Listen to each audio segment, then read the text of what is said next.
अस्सलाम वालेकुम दोस्तों, ऐसे अच्छे वीडियोस के लिए रोहुरा चैनल को सब्सक्राइब कीजिए। रोजे का नाम सुनते ही जहन में क्या आता है? जाहिर है भूख और प्यास।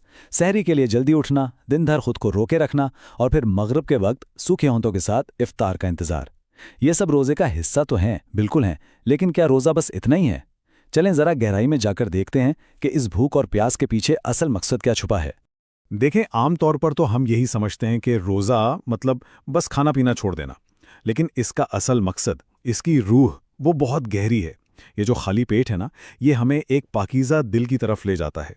सूखे होंठ हमें सिखाते हैं कि ज़बान को कैसे साफ रखना है, और ये जिस्मानी नज़्मो ज़ब्त दरअसल हमारी रूह को संवारने के लिए है। तो ये सिर्फ एक जिस्मानी अमल नहीं, बल्कि एक अंदरूनी तब्दीली का सफ़र है। ये एक ऐसा सवाल है जो हमें सोचने पर मजबूर करता है। देखें कितनी गहरी बात है। अगर मकसद सिर्फ भूखा रहना होता तो ये तो बस एक डाइट प्लान हुआ, लेकिन नहीं, रोज़ा इससे कहीं कहीं ज़्यादा है। ये एक मुकम्मल रूहानी तब्दीली का नाम है। इसको ऐसे समझें कि रमज़ान एक किस्म की रूहानी सर्जरी है। इसका काम है हमारे दिलों से उन बीमारियों को निकाल फेंकना, जैसे नफ़रत, हसद और जितनी भी बुरी आदतें हैं ना, उन सब की सफाई करना। तो ये सिर्फ जिस्मानी तब्दीली नहीं, बल्कि एक गहरी अंदरूनी सफाई का महीना है। तो फिर असल रोज़ा क्या है? देखें, ये सिर्फ पेट का रोज़ा नहीं है, ये तो दिल का भी रोज़ा है नफ़रत से, ज़ुबान का रोज़ा है गीबत से, और आँखों का भी रोज़ा है हर उस चीज़ से जो अल्लाह को नापसंद है। यानी ये पूरे वजूद की इबादत है जिसमें हमारी हर सोच और हर अमल शामिल होता है।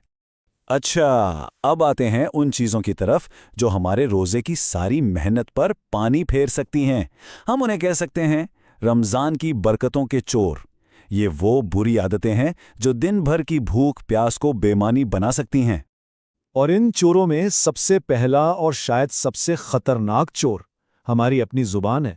यकीन करें, ये इतनी ताकतवर है कि सेकंडों में आपके पूरे दिन के रोज़े का अजर गारत कर सकती है। और ये ज़बान के जहर हैं कौन कौन से? गीबत, यानी किसी की पीठ पीछे ऐसी बात करना जो उसे बुरी लगे, भले ही वो सच क्यों ना हो। फिर झूठ है, बहस मुबाहिसा, दूसरों की बेइज्जती करना, तंज करना, ये सब हमारे रोज़े की रूह को खोखला कर देते हैं। और इस मामले की संगीनी का अंदाज़ा इस बात से लगाएं कि नबी अकरम सल्लल्लाहु अलैहि वसल्लम ने हमें क्या सिखाया।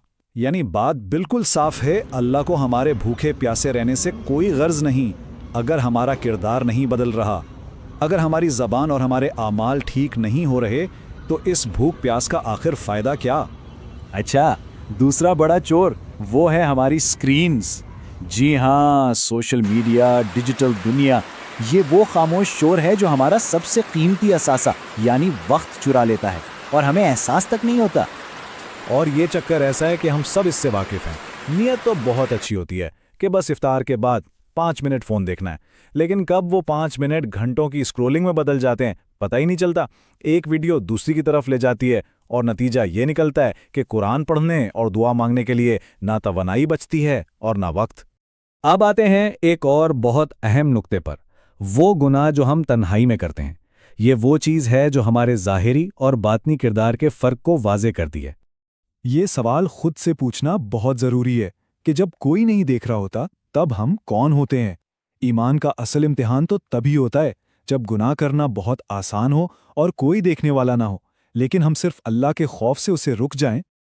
और ये बात इसको मज़ीद वाज़े करती है। रमज़ान का मकसद लोगों को मुतासर करना नहीं है, बल्कि तन्हाई में खुद को बदलना है। असल तब्दीली तो अंदर की है जो सिर्फ अल्लाह देखता है। अच्छा, अब एक बहुत ही अहम मसले की बात करते हैं। वो है रोज़ा तो रखना, लेकिन नमाज को नज़रअंदाज कर देना। ये एक ऐसी कमी है जो हमारे सारे अमाल को बेवज़न कर सकती है।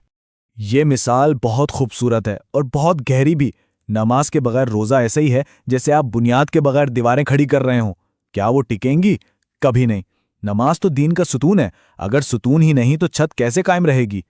तो ठीक है, हमने मसाइल की बात कर ली, अब हल की तरफ आते हैं। आखिर रमज़ान का मकसद क्या है? रमज़ान को ना एक ट्रेनिंग कैंप समझें। देखें, किसी भी ट्रेनिंग कैंप का मकसद क्या होता है? खिलाड़ी को असल मैच के लिए तैयार करना। बिल्कुल इसी तरह रमज़ान हमें बाकी 11 महीनों के लिए तैयार करता है। इसका मकसद तकवा और खुद पर काबू पाने की ऐसी ताकत पैदा करना है जो साल भर हमारे साथ रहे। और असल कामयाबी शिद्दत में नहीं, सिमत बरकरार रखने में है। यानी अगर रमज़ान में रोज़ कुरान का एक पारा पढ़ा है तो बाद में रोज़ का एक सफ़ा ही सही, लेकिन पढ़ें। लंबी नमाजें पढ़ी हैं तो बाद में 2 नफल ही सही थोड़ा करें, लेकिन मुस्तकिल करें, क्योंकि अल्लाह को वो अमाल सबसे ज़्यादा पसंद हैं जो हमेशा किए जाएं, चाहे वो थोड़े ही क्यों ना हों। और यही इस पूरी गुफ्तगू का निचोड़ है।